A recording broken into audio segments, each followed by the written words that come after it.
আসসালামু আলাইকুম। নতুন একটা ভিডিওতে স্বাগত জানাচ্ছি বিডি কুকিং অ্যান্ড কিচেন চ্যানেলে। আজকে তৈরি করে দেখাবো বিয়েবাড়ির স্বাদে অত্যন্ত মজার একটা রেসিপি, যেটা আমরা খাওয়ার জন্য বিয়েবাড়ির দাওয়াতের অপেক্ষা থাকি। তো ঈদে নানান রকম আয়োজনে এই রেসিপিটা চাইলে আমরা বাসায় তৈরি করে নিতে পারি। আমি আলু বকরার চাটনির কথা বলতেছি।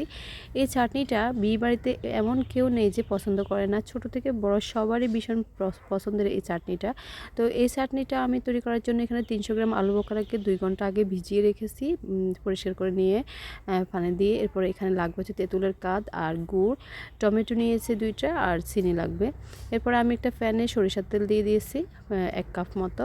এরপরে এখানে কিছু গরম মশলা দিব, 2টা পেঁয়াজ, তেজপাতা আর হচ্ছে একটা দারুচিনি, রসুন দিয়ে দিয়েছি 7-8 কোয়ার মতো, এভাবে ছোট ছোট টুকরো করে। এখন এই রসুনটাকে একটু লালচে করে ভেজে নেব। এরপরে চিলি ফ্লেক্স দিয়ে দেব। আমি লাল মরিচকে একটু ছোট করে টুকরো করে নিয়েছি। আপনাদের কাছে যদি চিলি ফ্লেক্স থাকে সেটাও দিতে পারেন। তো এরপরে হচ্ছে যে আলু বকরাটা 2 ঘন্টা আগে থেকে ভিজিয়ে রেখেছি পানি সহ, 1 কাপ পানি দিয়ে, সেই পানি সহ এখানে দিয়ে দেব।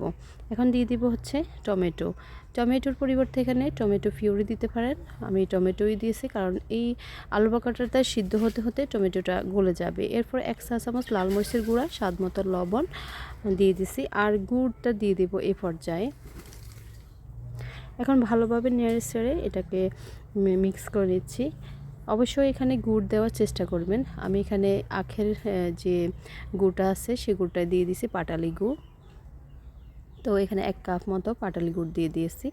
আর এই উপকরণগুলো দিয়ে এখন আমি ঢাকনা দিয়ে ঢেকে দেব একদম আলু বকরা আর যে টমেটোটা একদম সিদ্ধ হওয়া পর্যন্ত। মাঝে মাঝে একটু নেড়ে ছেড়ে দিতে হবে।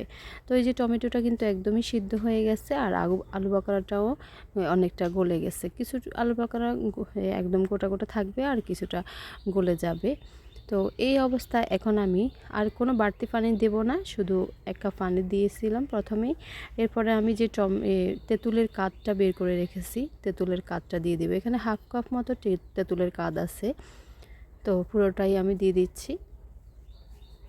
আর এই তেঁতুলের কাদ দেওয়ার কারণে এটা একটু টকটক হয়ে যাবে, সেজন্য যেখানে চিনি দিয়ে দিলাম। এরপরে জিরার গুঁড়া 1 চা চামচ, আর গরম এই যে আচারের মশলা সেটা দিয়ে দিলাম 3 চা চামচ। বিট লবণ অবশ্যই দিতে হবে। বিট লবণ দিলে এটা দারুণ একটা স্মেল হবে, আর খাবারের একটা অন্যরকম স্বাদের ব্যালেন্স হবে। বিয়েবাড়িতে এই রেসিপিটা মানে চাটনিটা পছন্দ করে না এমন কেউ নেই। মানে বিয়েবাড়ির স্বাদ যদি বাসায় উপভোগ করতে চান, তাহলে বিরিয়ানি, পোলাও, মাংস, কাবাব বা রোস্ট, যে কোনো কিছু একটু ভালো আয়োজনের সাথে এই রেসিপিটা থাকলে কিন্তু বিয়েবাড়ির স্বাদটা বাসায় বসে উপভোগ করা যায়। এখন আমি একদম ঘন হওয়া পর্যন্ত, এখানে যে পানিটা এক্সট্রা পানি আছে সেটা শুকিয়ে যাওয়া পর্যন্ত নেড়ে ছেড়ে দেবো। আর মাঝে মাঝে একটু নেড়ে ছেড়ে দেবো। এই যে অনেকটা কিন্তু ঘন হয়ে গেছে, আর একটু যখন ঝোলটা কমে আসবে তখনই নামিয়ে নেব। তো ঈদের বিভিন্ন রকম আয়োজনের সাথে যদি আমরা বাসায় এই রেসিপিটা করে নিতে পারি, এই চাটনিটা তৈরি করে নিতে পারি, তাহলে কিন্তু বিয়েবাড়ির স্বাদটা বাসায় বসে উপভোগ করা যায়। লবণটা চেক করে নেবেন, লবণটা কেমন হয়েছে। তো আমার চাটনিটা কিন্তু অলরেডি হয়ে গেছে। আর একটু মাখা মাখা করে আমি এটাকে ঠান্ডা করে নেব। এটা টক মিষ্টি ঝালের একটা চাটনি, আর খেতে এত বেশি মজা লাগে যে যে কেউ পছন্দ করে, ছোট থেকে বড় সবার ভীষণ পছন্দের। তো একটা কথা বলে রাখি, আমার ভিডিওটা যদি ভালো লাগে প্লিজ লাইক, কমেন্টস এবং চ্যানেলটা সাবস্ক্রাইব করে পাশে থাকবেন এভাবে নতুন ভিডিও পাওয়ার জন্য। তো এই যে দেখুন কতটা লোভনীয় আর কতটা ইয়ামি মনে হচ্ছে, আসলে এত বেশি সুস্বাদু ছিল যে আমি, যারা ঈদের বিয়ের দাওয়াত পান নাই, তারা চাইলে বাসায় এটা তৈরি করে পরিবারের সবাইকে নিয়ে একেবারে বিয়ে বাড়ির স্বাদটা বাসায় বসে উপভোগ করতে পারবেন।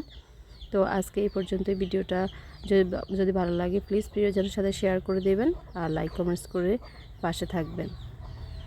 আল্লাহ হাফেজ।